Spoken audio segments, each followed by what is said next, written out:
the urinary bladder. That's supposed to be urine. It's kind of huge kidney stone, but it's supposed to be urine. With urethra. Here's the uterus, cervix, and vagina, and this would be the rectum. Okay? So the top of the uterus here is the fundus. And remember I drew the three structures that are lateral branches from the uterus. So these three right there. And so you would have the round ligament passing from the uterus into the deep inguinal ring. Anybody know where it ends up? What passes through the deep inguinal ring in the male? The vas efferents. But when the boy was an embryo, just developing and a fetus, what pulled the testes through the inguinal ring? Cubernaculum. Cubernaculum. And it attaches to the bottom of the scrotum, the inside of the scrotum. And what's the homologous structure in the female for the scrotum? The labia majora. So that's where the round ligament ends up. It's inside the labia majora. Okay? Then we have the oviduct. So this part would be the isthmus, the ampulla, the infundibulum, and the little finger-like structures would be the fibria. Then the third structure here is the ovarian ligament. Remember that is homologous to the cubernaculum along with the round ligament. Okay? Up here we would have the ureter, the ovarian artery vein, and right along here is the suspensory ligament. Okay? We look at the uterus covering the surface of the fundus would be perimetrium. This layer would be so I would have to say identify this layer rather than this region or component. This layer would be the muscular layer, the myometrium.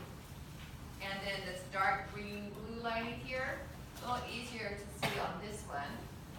The darker red area would be the endometrium. Okay, so I have to use the term layer again. Then we have the cervix, which is this whole hip portion here. All right. So that whole area is the cervix. The space inside would be the cervical canal. So right there. This would be the external os, and this would be the internal os. Okay. Then the cervix bulges down into the vagina. So this space around the cervix is still part of the vagina. So that's known as the anterior fornix and posterior fornix. Right? If we look at the uterus and vagina from a frontal view,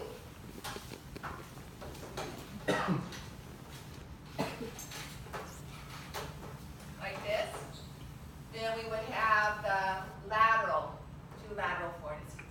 So anterior and posterior when you're seeing a sagittal section. A frontal section would show anterior and posterior. Again, this would be the cervix, internal os, and external os. Okay? The folds of the vagina are another rugae.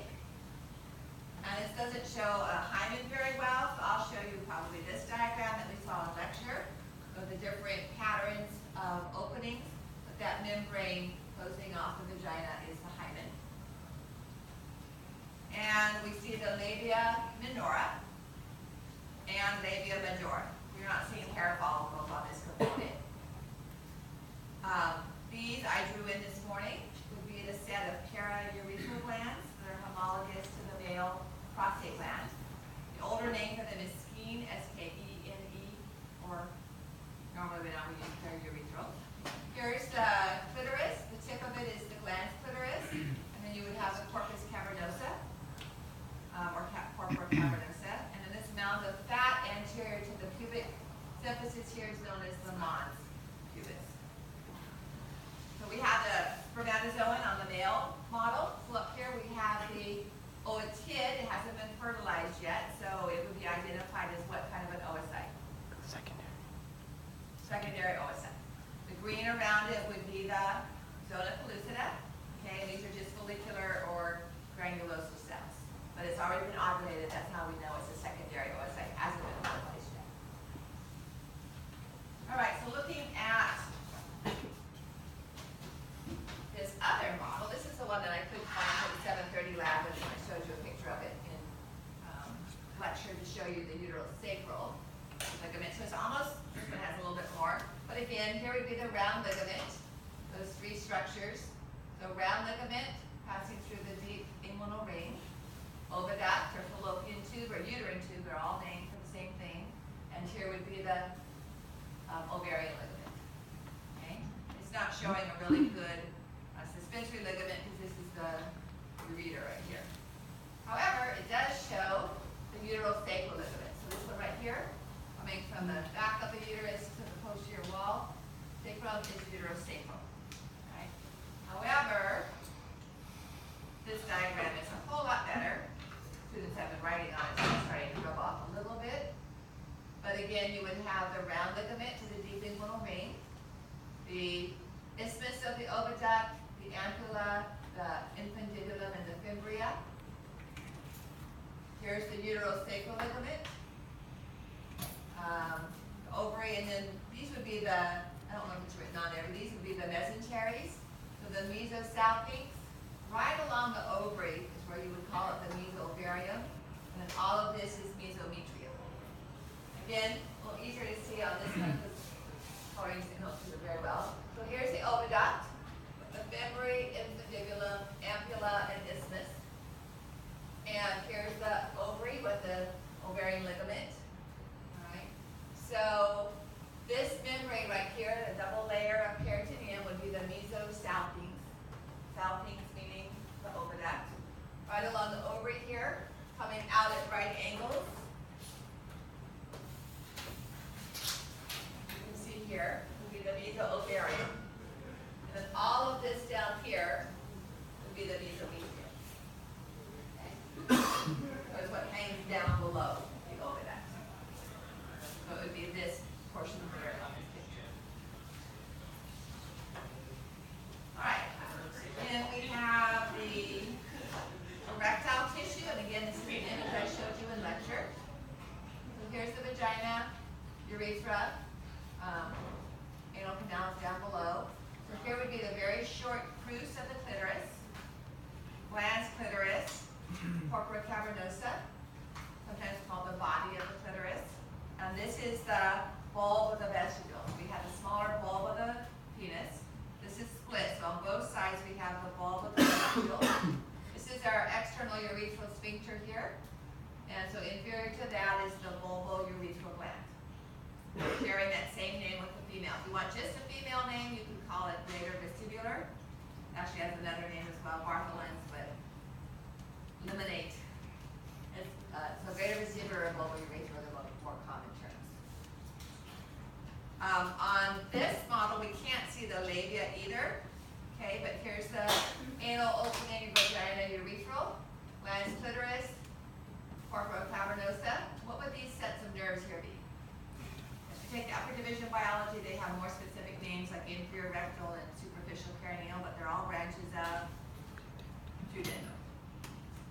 Okay, so duodenum we already knew innervated the extranal sphincter, and here it's providing sensory from the genitalia, so they're just duodenal canal is fine.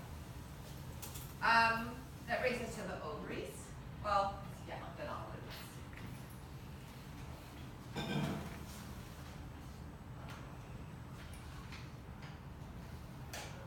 All right, so this is representing different stages of follicles that we see in the ovary. So remember, students get confused between oocytes and follicles. So the oocyte is equivalent to the developing spermatocyte.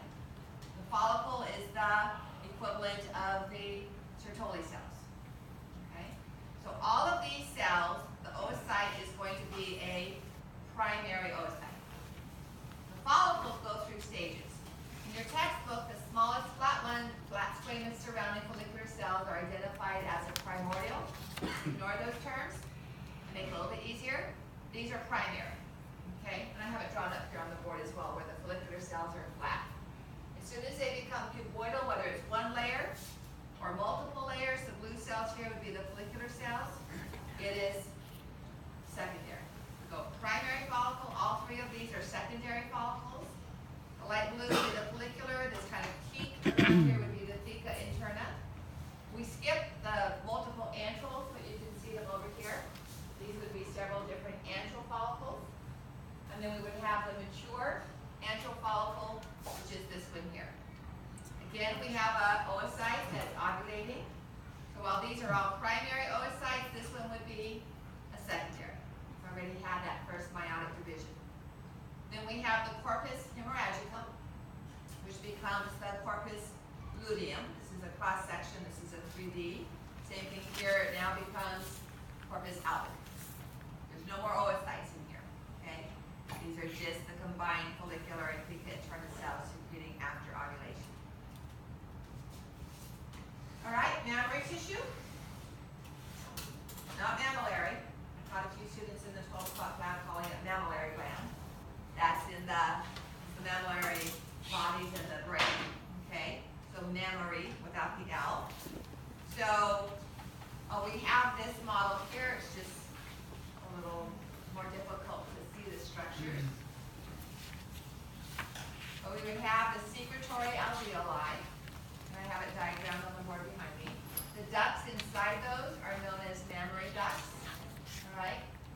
And then from here out to the nipple, if they're not in the alveolus, it's a lactiferous duct. Now in the lab manual list, you may have lactiferous sinus. Notice how these are shown dilated? That's wrong. They're really just a straight duct. There's really no dilation. I said I would explain it in lab, so here comes. About 100 years ago, scientists investigating the duct system took liquid wax, hot wax, and injected it not into a living woman, but into a cadaver, all right? Allowed the wax to harden and dissected away the tissue, and he saw these dilated channels. So he named them sinuses. Lactiferous ducts became lactiferous sinuses. Well, about 10 years ago, people started looking at x-rays and MRIs, and there were no dilated spaces. That was an artifact from the hot wax. And so this was brought to my attention by a student about 5 years ago, and she gave me the link to the article. She was a lactation specialist. So she helped mothers get started that were having difficulty breastfeeding. And this has not yet, 10 years later, or 8 years later, made it into our textbooks. They still show these pictures and label them as sinuses. But we're going to eliminate that. So your choice is mammillary duct or lactiferous duct. Okay? Then those empty into through the nipple, and then the dark and pigmented area around that is the areola. Like areolar tissue or viscerator, but it's called areola. Okay? That be done.